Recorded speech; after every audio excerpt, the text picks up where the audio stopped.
Good morning. Glad you're all here. The survivors and stuff like that. Very, very cool. I hope you had a great weekend. What we're doing today, we're going to finish chapter 11, which is the section on solutions. And we did a little bit of this last Monday. I'm going to kind of highlight the important parts and then move on to the new material. This Wednesday, when you come to class, problem set number 5 will be the big focus. And problem set number 5 is on the crystals, chapter 10 stuff, liquids, as well as the stuff we're going to talk about today. So if you have questions on this problem set, it's totally understandable. We're kind of at the end here of our kind of crazy scene. So do the best you can, come to class ready to ask questions, and you're good.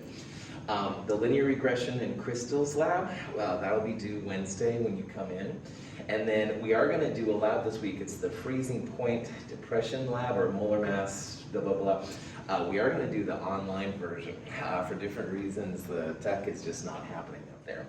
So what we'll do this Wednesday, I'll talk about this lab a little bit, and I'll go over some examples, so it shouldn't be too crazy for you. So we'll do that Wednesday. And then this Friday by 9 o'clock, quiz number 5 will be due. I'll release it Wednesday night. This quiz does have some extra credit in it. So if you have the time and energy and you're good to go, I mean, fill it all out. On the other hand, if you just fill out part of it, you can still get a great score and stuff because there is a lot of extra credit in there. And then on top of all of that, this Friday at 9 o'clock, please email me the rough draft of your class presentation paper. And I think everybody in here now has a class presentation compound reserve. And if you don't, today is the absolute deadline to do that. But anyway, the rough draft of the paper means to me 2 things.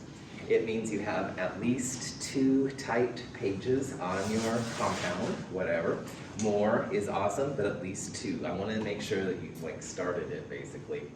And also, I'd like to see one of the peer-reviewed abstracts. So one of the things of this paper is to look up a peer-reviewed science paper on your topic. And the library's website makes that very, very easy. But anyway, I'd like to see one of the abstracts with the citation. And citation just means that I could go back and look at it later if I wanted to. So that would be like the authors, the title of the paper would be cool, the year it was published in the journal, that kind of stuff. I'm hoping it's not a big deal. Hopefully if you've been working on it, but if you haven't, you still have time and stuff to bust this up. Any questions, that kind of stuff? Yeah, Julia. How is it that you want us to include the abstract in the paper? Would that be more of a put a section in to discuss the abstract, or put it at the end? Cool, great question. The very best way, and the way I prefer it, Juliana, is that you have, at the very end, one page where the abstract and the citation right next to it, okay? So at the very minimum, do that, all right? Now, if you wish to incorporate the science paper topic information in your paper, that's awesome, all right? And some papers will be more amenable to that. Some of the papers get really intense, really complicated, even for me, all right? This is for everybody. So you have you can put it in, but you don't have to put it in, okay? The important thing is to make sure your abstract is a separate entity unto itself, all right? Don't put it in the bulk of the paper. On the Discord server, I posted something, I think it was Saturday, and in there was a couple of links, and one of them is a sample paper, and you can see, it's Phlogian, it's a silly topic, but in there you can see kind of the format I'm looking for. And if you wish to put that information in the paper as well, awesome, but don't feel under any obligation to. Great question. Other questions? Any of this kind of stuff? Okay, if you do have questions, you let me know. We're going to take care of this. All right, so in these last couple chapters, we looked first at the gas laws, PV equals nRT, all that kind of jazz, which was cool. Then in the next chapter, we looked at we looked at solids and liquids. So we talked about crystal structures. We also talked about vapor pressure, how it leads to boiling, and how the energy requirements to make solids turn liquids, intermolecular forces, all that jazz. And in this chapter now, we're looking at probably the most useful of these kind of things for chemists, which is a solution, all right?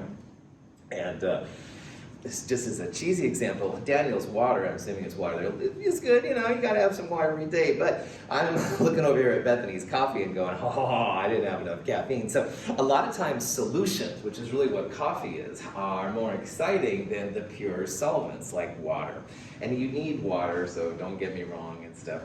Also, some solutions, which maybe Jonah has right now, don't look like solutions, like they might be real. Now, maybe yours is pure water, Jonah, I don't know, but sometimes you have the drinks in there. Or did you ever drink it? It doesn't matter.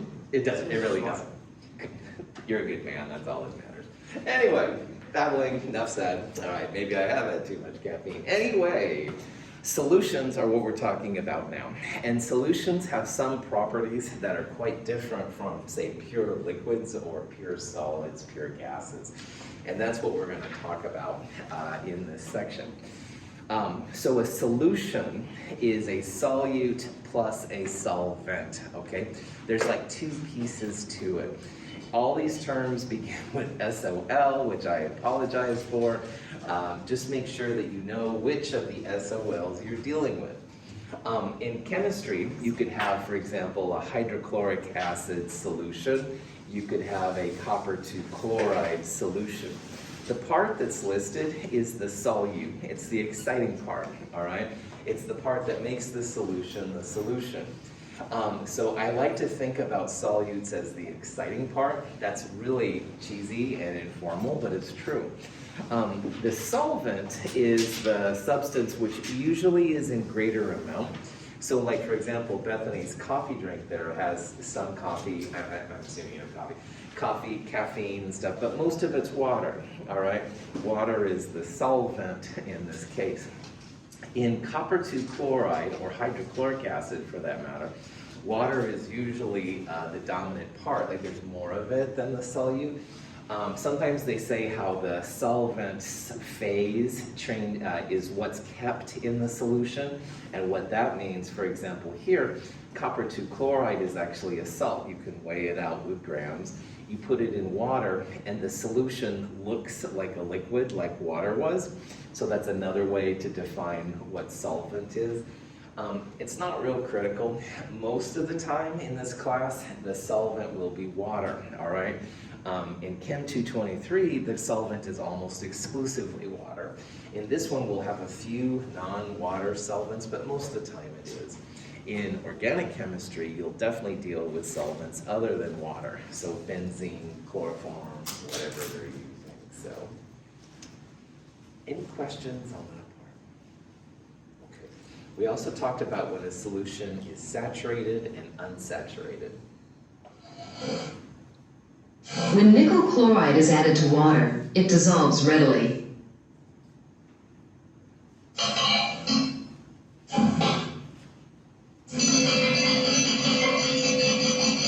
Because more nickel chloride could be dissolved in this solution, the solution is called unsaturated. So an unsaturated solution means that you have a certain amount of solvent and more solute could be placed in that solvent, and you'd stir it up and it would go away, all right? And as a great example of this, if you've ever been home and you added table salt to water, like you add it and at first you might see a little solid, but you stir it up and it goes away.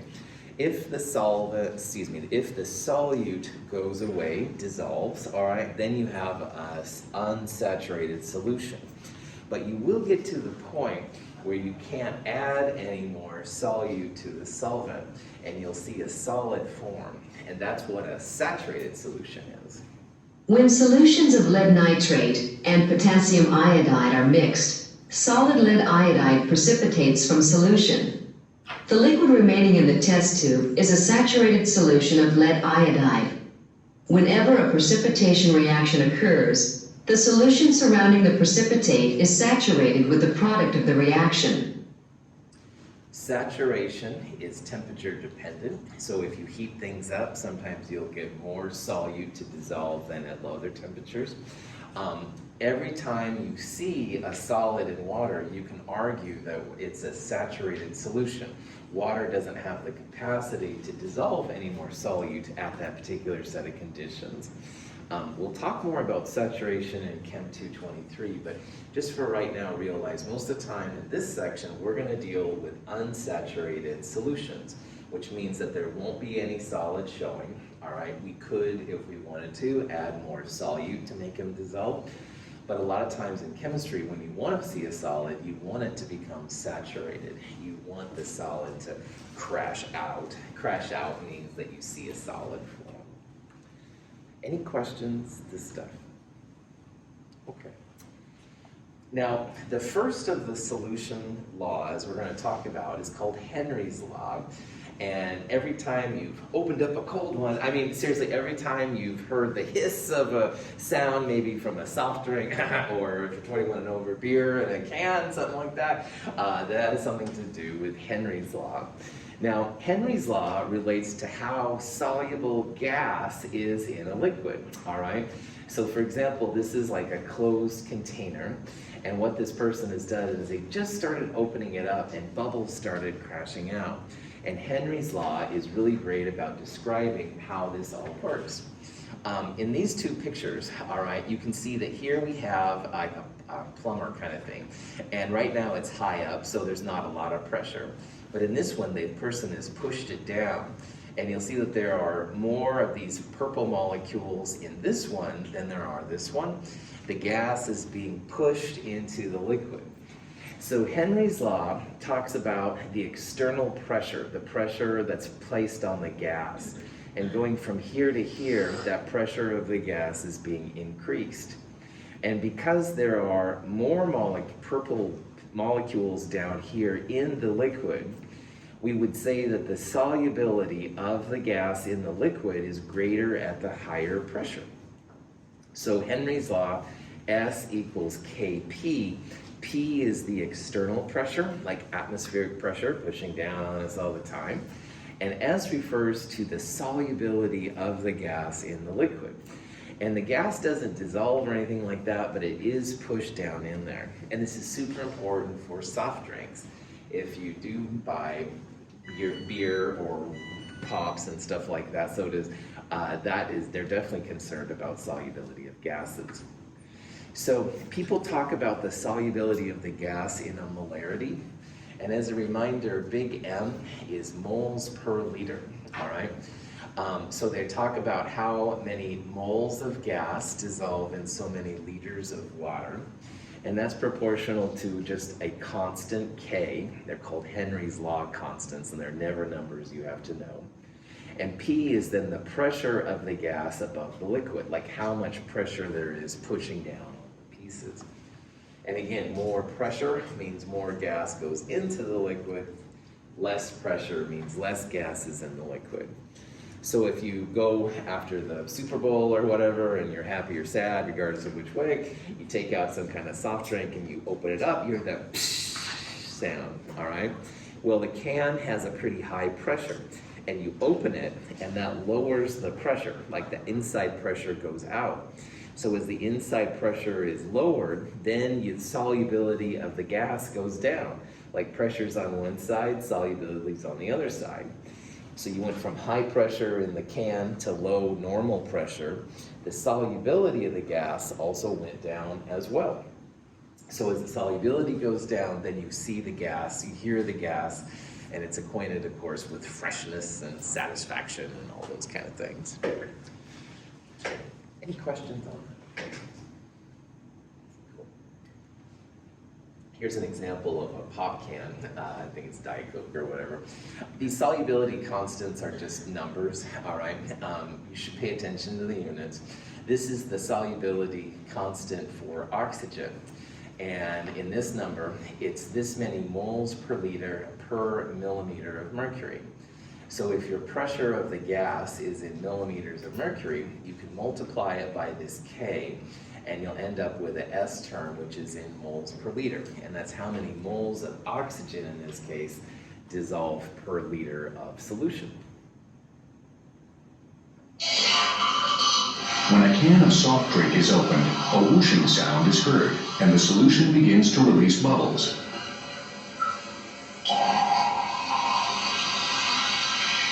The escaping gas is carbon dioxide.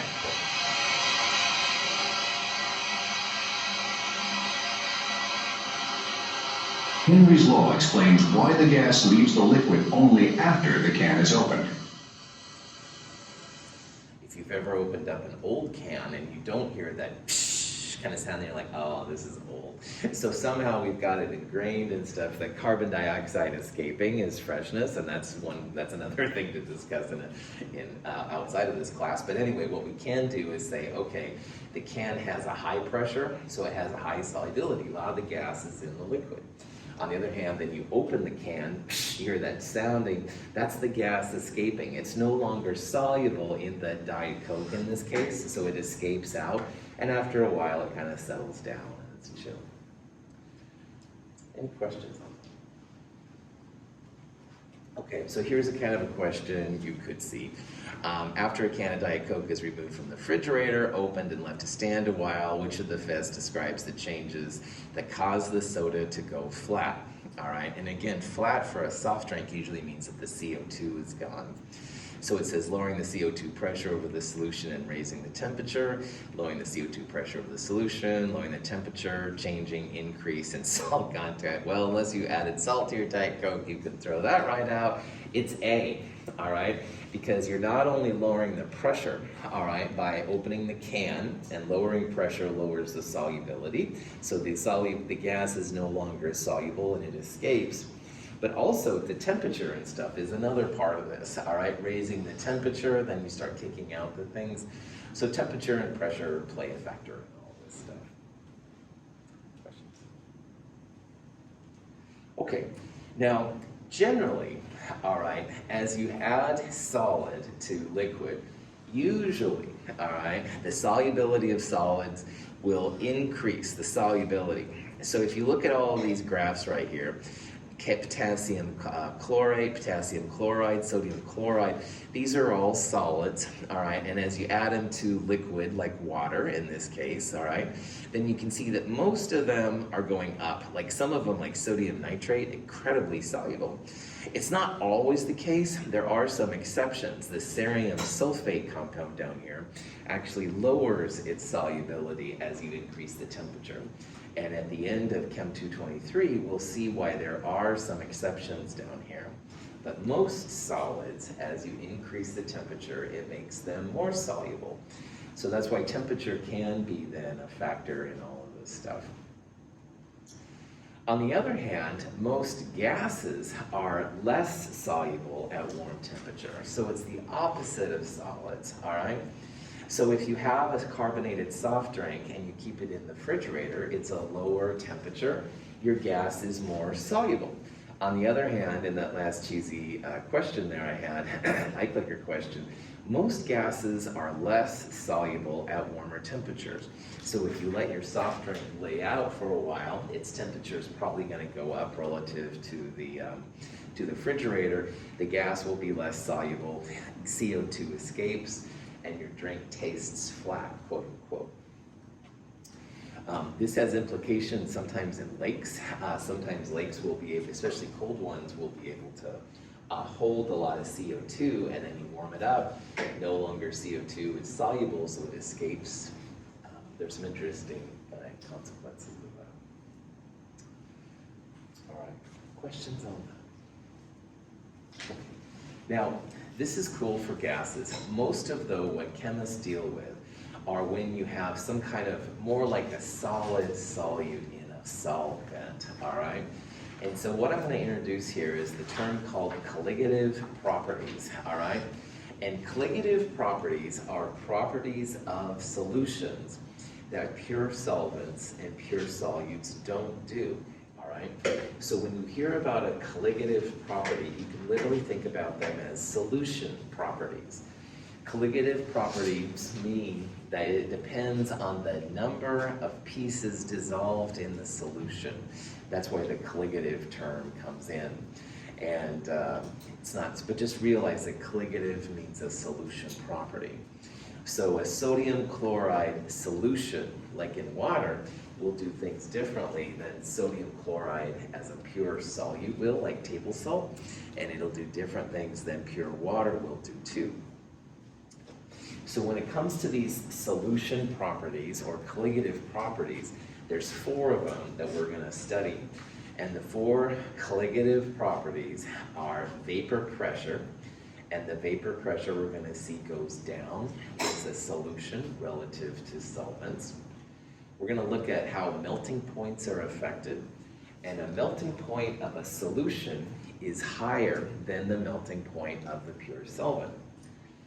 On the other, I was thinking boiling points. Thanks for playing. Melting points go down, boiling points go up. So let me go back to that. Water, as you know, boils at 100 and freezes at 0, but that's assuming it's pure water. If you have a solution with water in it, then your melting point will be less than 0, and your boiling point will be higher than 100. All right, that's what it means. We're comparing here the solvent's properties to the solution, and the solution will have lowering melting points or freezing points, and the boiling points will be higher in the solution than they will be in the pure water. And finally, the 4th one, osmosis, which is also called osmotic pressure, is also something that's possible in a solution. Now, pure liquids don't do this, but when you have a solution, you end up with the possibility of osmosis or osmotic pressure. Now, colligative properties, again, are just solution properties. And the reason they're called colligative is that it depends on the number, of solute particles. It doesn't really depend on the kind of solute. And this is weird because obviously since Chem 221, when we were balancing reactions, it can make a big difference if you put like potassium chloride in versus hydrochloric acid, all right? Subtle differences will affect the reactivity. But when it comes to solutions and these colligative properties, it really just depends on how many of the pieces we have running around. So this is a little bit different than the other things that we've looked at. So in this section, we're going to look at solutions which are pretty stable, all right? And so they're not going to react, and we're not going to make them react.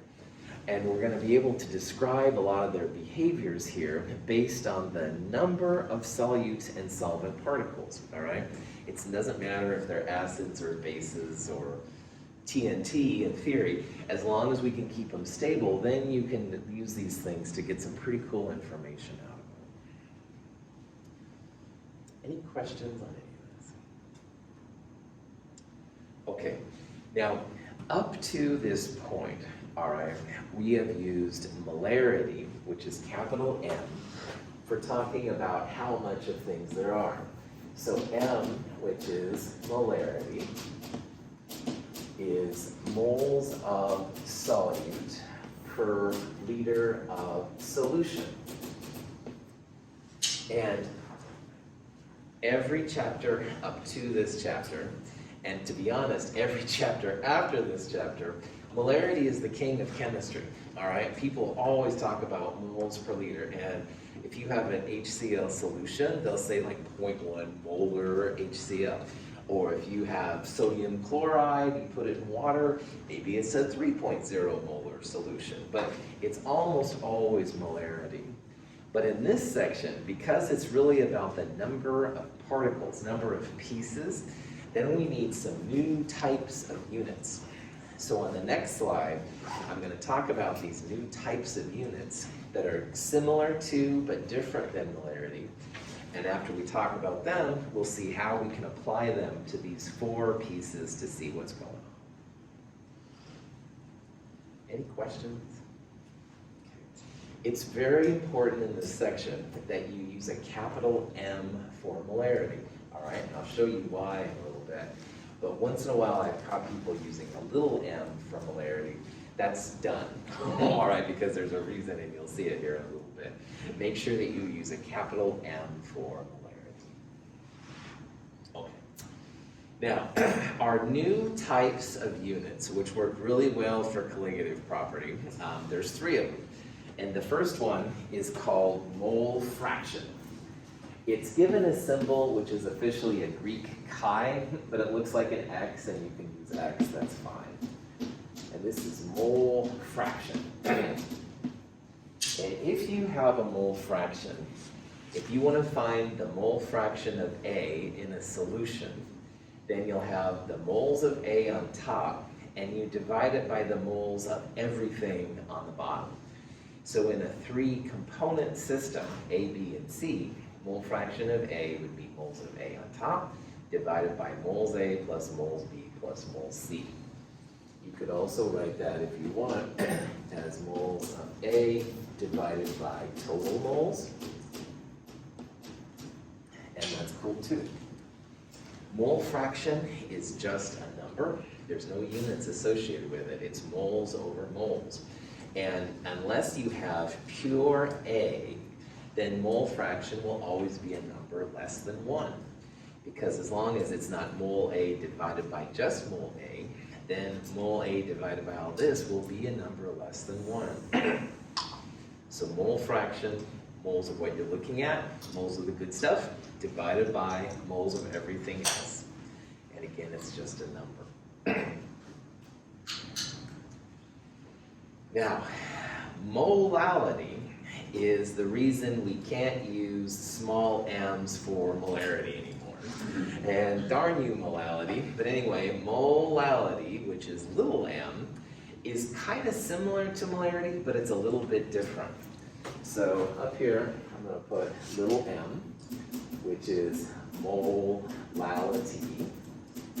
And it's moles of solute, but it's divided by kilograms of solvent.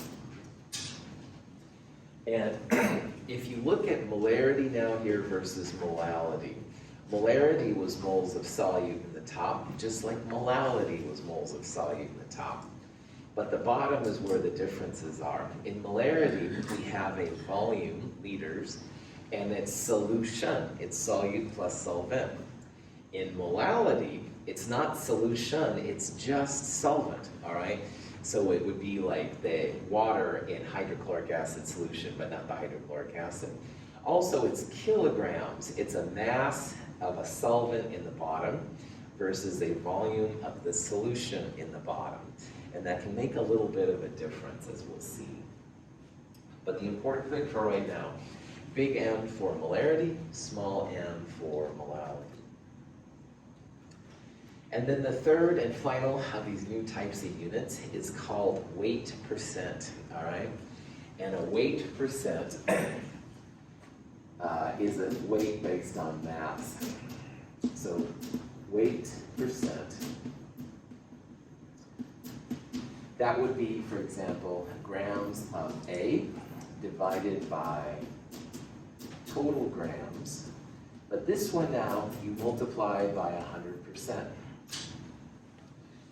So of these 3 new types, mole fraction, molality, weight percent is the only one you multiply by 100%. So if you have, say, A, grams of A, and grams of A, B, and C, then you'd have grams of A on the top, and you would divide by grams A plus grams B plus grams C.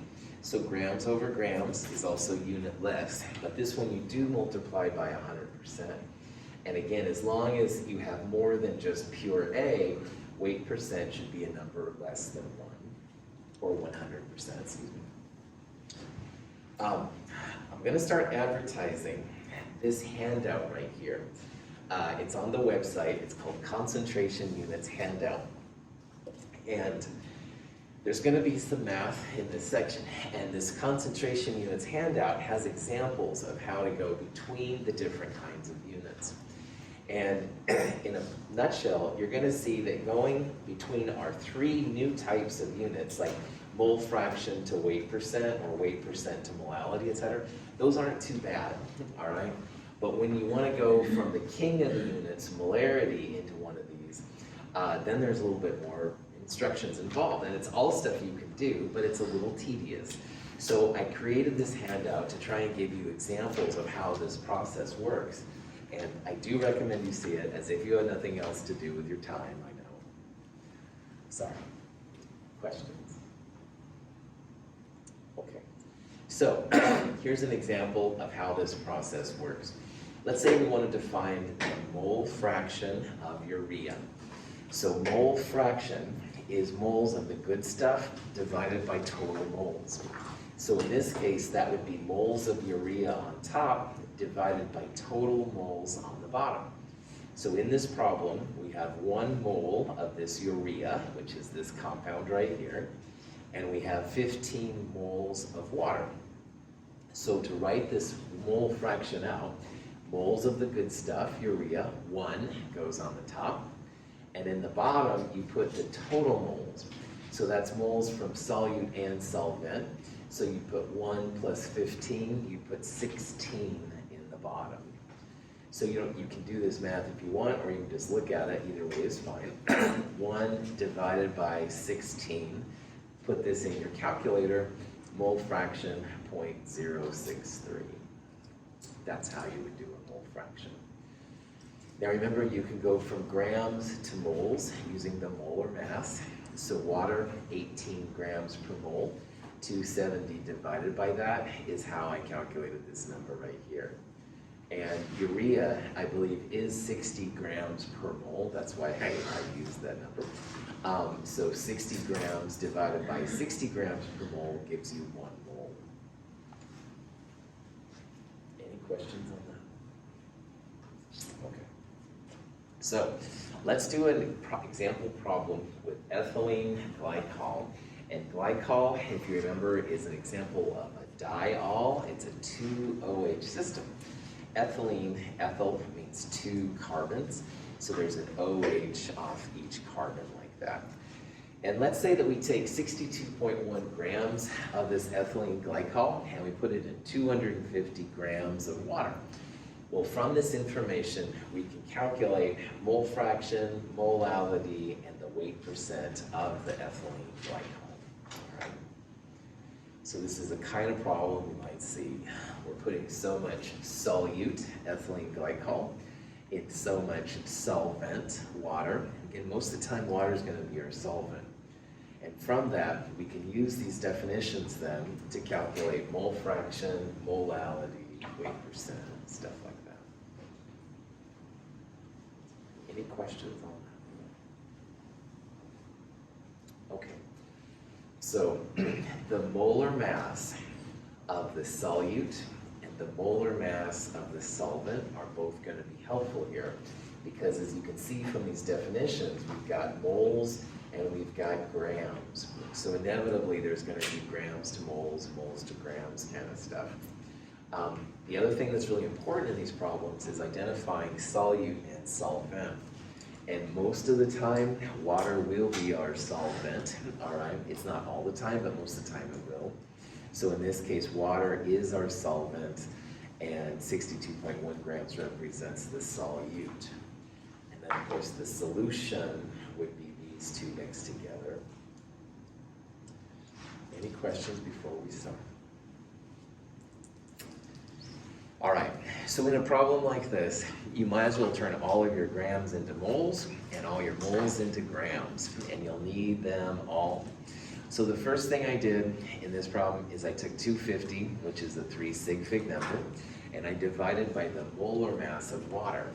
And molar mass of water is about 18.02 grams per mole. So 250 divided by 18.02 is 13.9 moles of water. So now I have mass of water and I have moles of water. I already have mass of the solute, 62.1 grams, and moles of the solute, the 1.00 grams. But if you didn't have that, you could take that and divide by the molar mass, which just happens to be 62.1 grams per mole, to find the moles from there. Now, once you have mass and moles of solute and solvent, then you can just start plugging into these different definitions. So the first thing I calculated here was the mole fraction of the solute, the ethylene glycol. And so mole fraction, moles of what you're looking at, the good stuff, divided by total moles. So in this problem, we had 1 mole of the ethylene glycol. And we're going to divide by not only the moles of the solvent, but the 1 mole of solute as well. It's total moles. So it's like 1 divided by 14.9. And in your calculator, this comes out to be 0.0672. So that's the mole fraction of your ethylene glycol. Any questions getting to this number right here?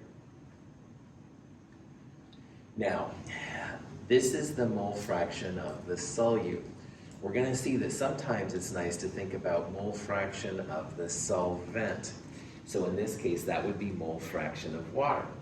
And what you could do is instead of 1 divided by 14.9, you could put the 13.9 in the top, the moles of the good stuff solvent, divide by total moles, 14.9, and find the number. However, when it comes to mole fraction of solute plus solvent equals 1. This is a weird thing about this. So instead of me going 13.9 divided by 14.9 in my calculator, you can also go 1 minus the mole fraction of the solute. So 1 minus the mole fraction of the solute is 0.9328. And Daglin goes, Russell, I think you've had too much caffeine this morning, and he puts in 13.9 divided by 14.9. Honestly, that's fine too. Either way is cool, and once in a while I find that one way is easier than the other. But the important part here is that if you've done all this right, mole fraction of all your pieces together, if you add them up, should be 1. Any questions? Cool. These are all unitless numbers, stuff like that. Now, molality is moles of solute divided by kilograms of solvent. How many grams in a kilogram? 1,000. That's going to be helpful to you in this section. So in this problem, we have 1 mole of the ethylene glycol, that number right there, and we need to turn the 250 grams into kilograms. So 250 divided by 1,000 is 0.250 kilograms. So molality here, 1 divided by 0.250, 4.00 molal. And again, we're using little m's for molality and big M's for molarity, and that's a big deal in this thing. So, cool. All right, and then the last piece is the weight percent. All right, and so for the ethylene glycol, we would put the grams of ethylene glycol in the top and divide by the total mass in the bottom. So again, 62.1 is the grams of ethylene glycol. We'll divide by ethylene glycol plus water, and again, these are grams, masses now. So when you do this, this comes out to be 19.9%. So the solution is 19.9% ethylene glycol.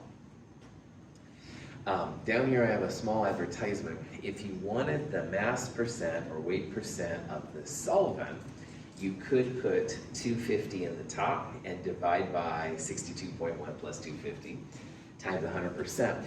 But just like with mole fraction, when everything equaled 1, in terms of mass percent, all the mass percents together equal 100.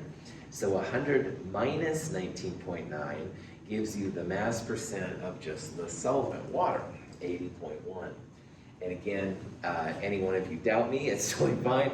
Put 250 up here, divide by the same thing times 100%. That's not a problem. But if you want to make it a little easier on yourself, it's a cool thing. Here at Mount Hood, if you look at our chemistry stockroom, all right, I mean, nobody, I don't think there's any molality, there's no mole fractions, but you will see some mass percents, and here's why. Let's say Alfonso and I need to make a hydrochloric acid. No, let's not use that. Let's say it's sodium chloride solution, all right? And we're kind of we're under the clock and we've got something else to do. Well, we could put like 62.1 grams of sodium chloride in 250 grams of water and calculate a mass percent pretty easily without having to worry about moles and stuff like that. So we do have some mass percents or weight percents in our chemistry stockroom here. But again, most of our solutions in our chemistry stockroom are molarity. Molarity is still the king of all units. But sometimes if you're in a hurry, this is something you can do. Any questions on that? Okay. So again, this concentration units handout, there's going to be lots of ads for it basically because I do have a lot of examples in these, like how these work, and check them out because they're all stuff you can do. It's just just getting the pathways down to figure out how you go from A to B. Okay, so here's another kind of problem you might see. Here's 92 grams of ethanol. This is an ethyl group with an OH on the end of it, ethanol. And we're placing it in 270 grams of water, and we want to know the mass percent, which is weight percent, of ethanol in the solution. Okay, well, weight percent, which is again the same as mass percent, grams of the good stuff on the top divided by total grams on the bottom times 100%. Looking at these numbers, all right, mass percent should not be a number larger than 100%. If you had pure ethanol, it would be like 92 grams divided by 92 grams times 100, which would be 100%. So having a percentage larger than 100% doesn't make any sense for these kind of problems.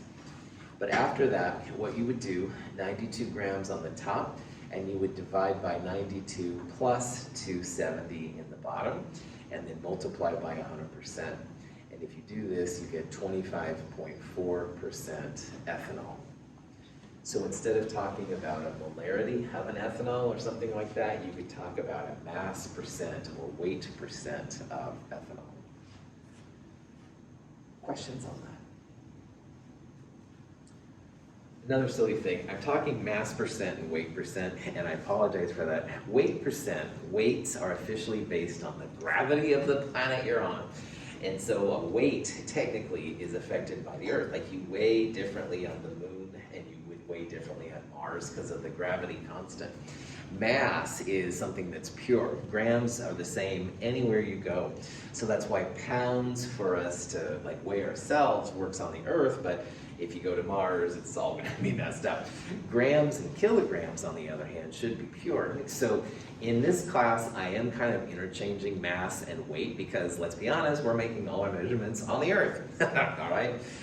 Ben, if you go to Mars, let me know. I want a postcard. But anyway, most of us are right on the Earth and stuff, so it's no problem, or even not the moon. So, but technically, they are different, so that's why sometimes I should say mass, because mass would work anywhere, Alpha Centauri, wherever. But weight technically would be very appropriate depending on which planet you're on. So again, science fiction and science kind of colliding here a little bit. You can use either one. I apologize if there's any confusion over that. Questions? Now, molarity is still the king of the concentration units when it comes to chemistry. And if you look at that handout, the different concentration units, honestly, going from mole fraction to weight percent or molality to mole fraction or any of these is not too bad.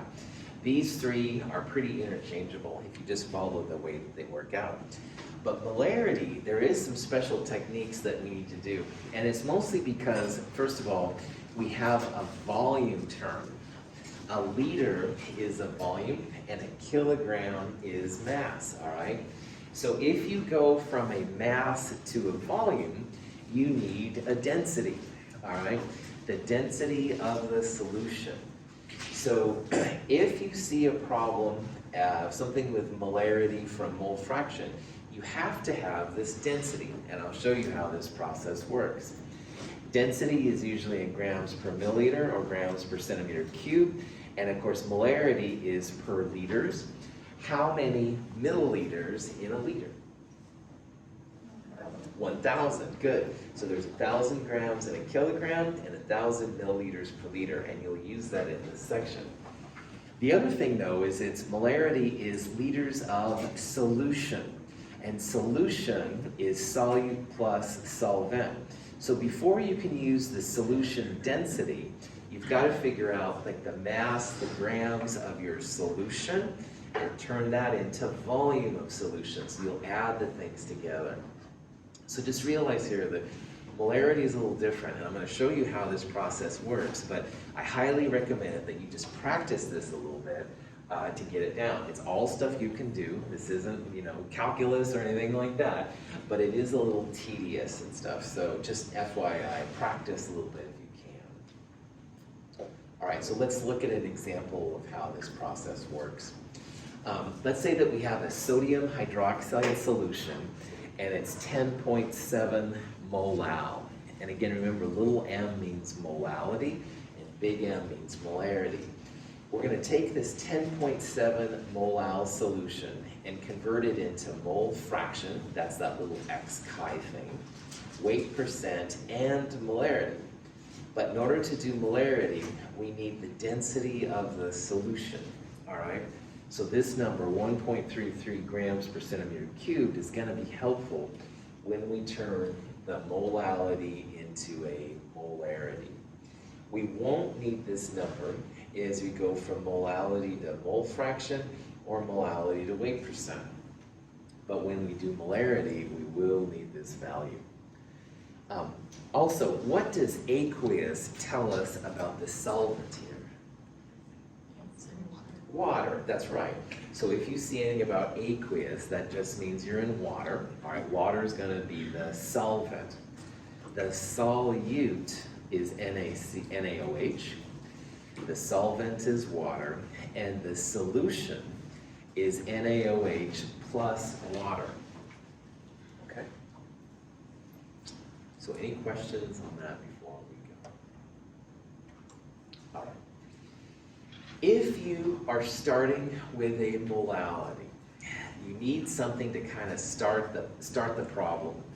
And for molality, assume you have a kilogram of solvent. You could assume anything you want, but a kilogram is easy because molality is moles of solute per kilogram of solvent. So if this is 10.7 moles of NaOH per kilogram of solvent, and we have 1 kilogram of solvent, that means we have 10.7 moles of solute. So in this problem, by assuming a kilogram of solvent, that means we have 10.7 moles of NaOH. And that also means we have a kilogram or 1,000 grams of water. And that's the way to start this problem, all right? Like I said earlier, you've got to find moles of solute in solvent and grams of solute in solvent. Well, assuming a kilogram means 10.7 moles NaOH, and a kilogram of solvent means 1,000 grams of water. So, 1,000 grams of water, or a kilogram of water, we can divide by the molar mass of water, 18.02 grams per mole. 55.5 moles of water. And likewise, since we have 10.7 moles of sodium hydroxide, we can multiply by the molar mass of NaOH, 40 grams per mole. This little symbol means per, so like grams divided by moles. So if you see that, don't be intimidated, that just means 40 grams per mole. The moles will cancel, 428 grams NaOH. So, if you're going mole fraction to molality, molality to weight percent to mole fraction, any of these in here, there's always some way to start, all right? And if it's molality like this one, assume you have a kilogram of solvent. So then the number will be the moles of solute, kilograms to grams to moles of solvent, moles of solute, grams of solute. We're now ready to plug and chug and figure out mole fraction and weight percent. Questions on that? Okay, so we're going to use moles and grams of solute. We're going to use moles and grams of solvent. So mole fraction, NaOH, would be moles of NaOH divided by total moles. So we divide by moles of NaOH, and on the last slide we had 55.5 moles of solvent. So moles of the good stuff divided by total moles, 0.162 would be the mole fraction of NaOH. And again, it's supposed to be a chi, it looks like a fancy X, that's all. Mole fractions are just unitless numbers. You don't need to worry about in units. Now, weight percent / mass percent would be grams of the NaOH divided by total grams. So weight percent would be 428 grams of NaOH. and we'll divide by the grams of water plus the grams of NaOH. So we assumed a kilogram, which is 1,000 grams of water. Here's the grams of NaOH again. It's like 428 divided by 1428 times 100%, 30% NaOH. All right. So when you're going molality, weight percent mole fraction, any of those guys, all right, there's usually something to assume to start. You want grams and moles of solute, you want grams and moles of solvent. Plug and chug in these definitions, bam. If you needed mole fraction of water, 1 minus that number. If you needed weight percent of water, 100% minus 30%. They aren't too bad, all right? They feel weird, but they aren't too bad once you start getting used to it. Any questions? Okay, but we haven't tackled molarity yet, all right? And molarity is moles of solute divided by liters of solution. 10.7 is the moles of solute. That's the moles of NaOH. So we've got that number, but we don't have liters of solution. So far we've been dealing with solute or solvent, all right? Not solution.